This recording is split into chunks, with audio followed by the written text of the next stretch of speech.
But I haven't tested it, but I guess you don't need to go so heavy on power early on. Yeah, the increase in the commander's ability to store power and metal seems to be more significant on the power side of it, allowing you to delay that power. Yeah, I can't remember the stats, but I think it was only plus 200 metal from 800 to 1000. Though at the beginning of the game, 200 metal is quite a bit. Yeah, but it's like a third of the cost of a factory, so you kind of just need a little bit more storage to get up a really fast game where you can get up factories very early.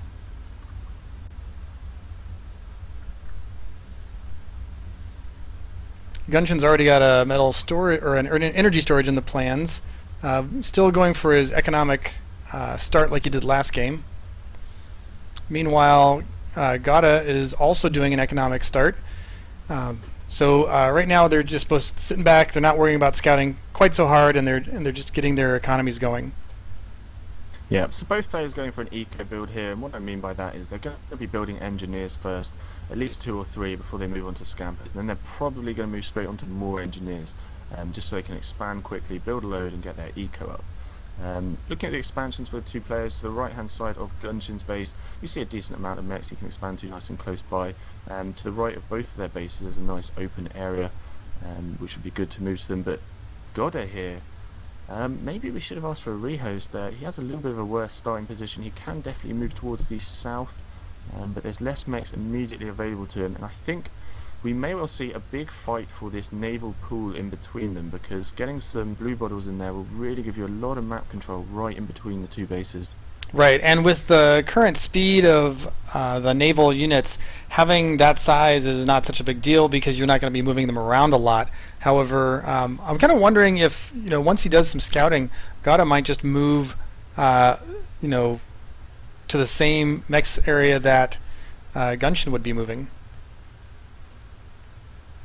I'm going to take a little look at the system now as we zoom out. Once again, it's the same sort of format.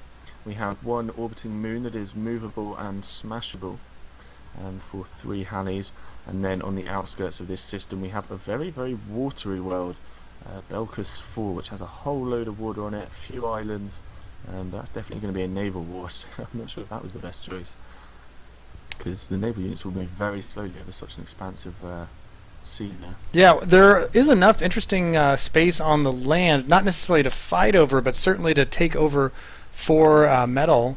The other thing you can do on one of these worlds is if you get out there quickly, maybe with a teleporter or even just fly out with an Astraeus, you can actually take these over with the air fabricators. Sometimes it's just a little, it's just faster. They travel between the metal extractors more quickly, and that gives you an opportunity to cover more ground, even though they are less efficient. Yeah, they are nice and fast. It's also quite good as long as there's some land on the water that you can build nukes. Godde has gone ahead and scouted the base of Gunshin now. He just flew over it. It's not clear that he saw it because he didn't turn. It looks like he's really just checking. Seen it. We can see some scouting intel there. He knows roughly where the main of the base is.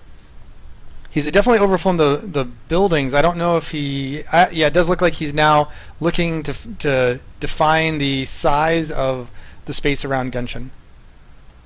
Gunshin has just gone straight over Godde's base. Fighter gets shot down, but he knows where his base is located now. Another fighter doing a little bit more intel. Getting full view. And manages to avoid the commander shots. So both players know where they are, and the game will start ramping up now as we get to the 5th minute. We see Godde on the right hand side of his base getting a factory, a little mini proxy there to expand a little bit quicker. And right. Both players moving to the right hand side of their base towards that nice little mass pile. Yeah, some good contention to happen over there.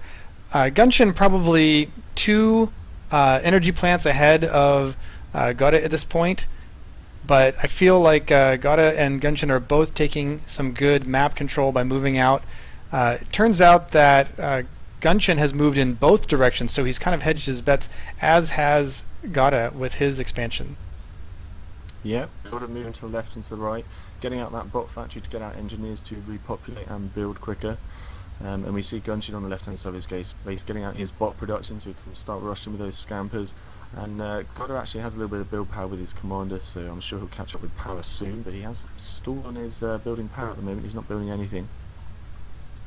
Getting up 2 air factories more for Godde, so he's going to have 3 in total, really looking for air control. Gunshin still on his single air factory at the moment. And Gunshin has just scouted on the right hand side over that mechs pile, so he knows that Godde's here and he's going to have to fight him for it. A little bit of harassment over there by Gunshin on Godde's expansion towards the contested area. Right now it looks like they are both going to lose their docks for that fight, but it was a good harassment. Now there's some collision here at the top of Gunshin's base where Godde was putting up a missile turret, which is now destroyed, but that one tank stops that right now and is moving in.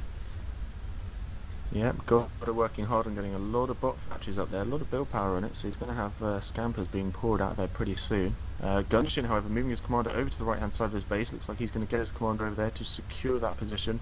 Very important strategic location for both those players to fight over. And Godde may be moving his commander over the same place. It's a little bit of a longer walk for him. And meanwhile, on the kind of opposite side of the whole area, Godde has left some scouts sitting down near where our commanders died, and he did just fly one over. He sees the expansion over on that side, so he knows that it's not just a battle that could happen on one side. Yep. Looking at Godde as well, he is about to get into the water here as he builds an anti-air turret next to his impending naval factory. So he's already getting in on that, and we'll have to see an immediate response from Gunshin.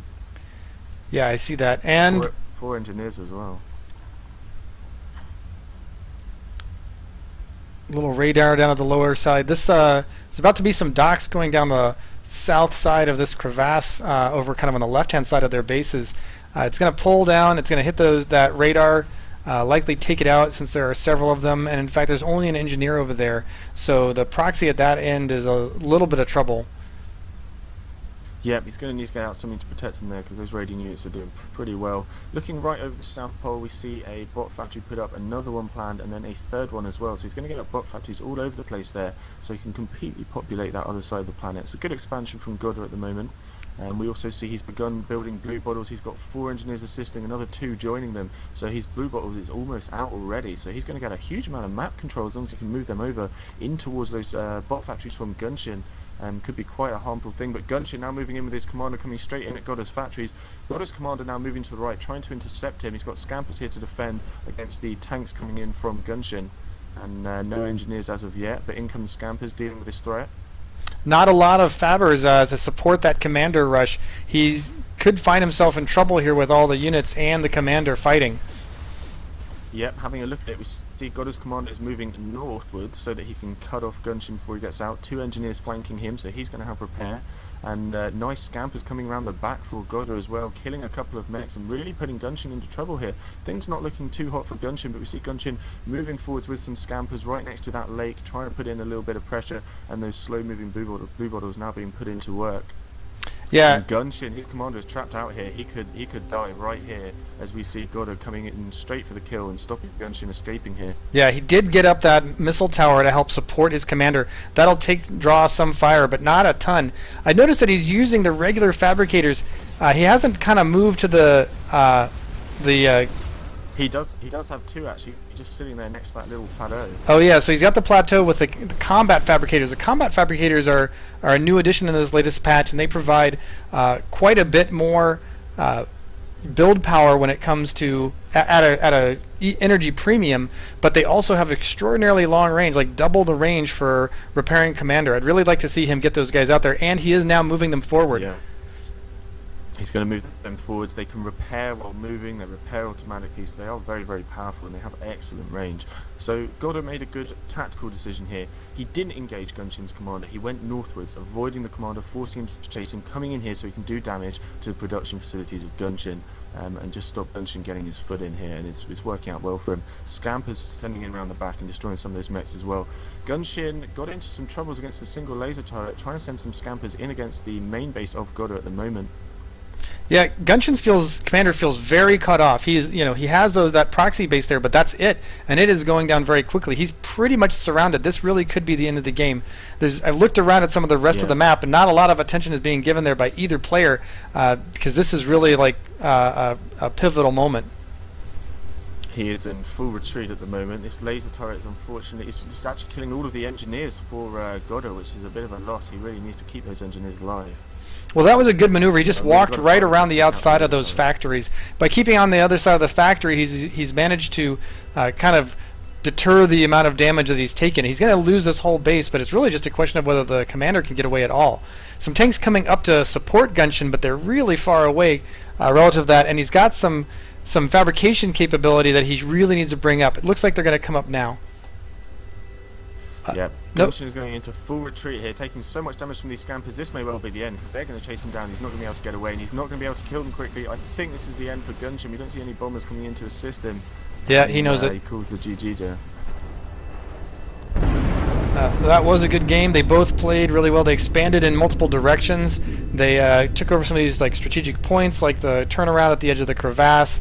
The taking over the water was, of course, really important. But then ultimately, it was just kind of fell down to an overextension. The value of that metal extraction field really lured him in out there. He wanted to hold that really, really strongly, and of course, it ended up costing him the game to try to do so.